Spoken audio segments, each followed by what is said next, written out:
ಪ್ರೀತಿ ಅಂದ್ರೆ ಏನ್ ಗೊತ್ತಾ ಮಗ ನಿಂಗೆ? ಮನು ನೀ ನನ್ ಸಮುದ್ರ ಕಾಣೋ. ಅಣ್ಣ ಅವಳು ಯಾವಾಗ್ಲೂ ಹೇಳ್ತಾ ಇದ್ಲು, ನಾಯಿ ನನ್ ಮಗನೇ. ಅಣ್ಣೊಂದು ಲವ್ ಸ್ಟೋರಿ. ಅಣ್ಣ ಯಾರಂತ ಗೊತ್ತಿಲ್ವೇನೋ? ಅಣ್ಣ ಗೊತ್ತಾಯ್ತಣ್ಣ.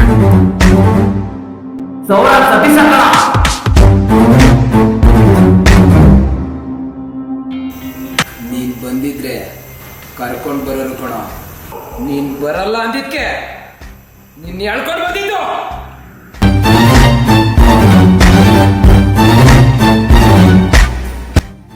ನಿನ್ನ ಲವ್ ಸ್ಟೋರಿನೂ ಹಿಂಗೆ ಆಗಿತ್ತು ತಾನೆ, ಮತ್ತೆ ಅದು ಹೆಂಗೋ ಸರಿ ಮಾಡ್ಕೊಂಡೆ? ವೆರಿ ಸಿಂಪಲ್ ಮಗ. ಏನು ಹೇಳು? Very simple. Love you too Kariya ನನ್ ಮಗ. ತುಂಬಾ ಕಷ್ಟ ಕಣಣ.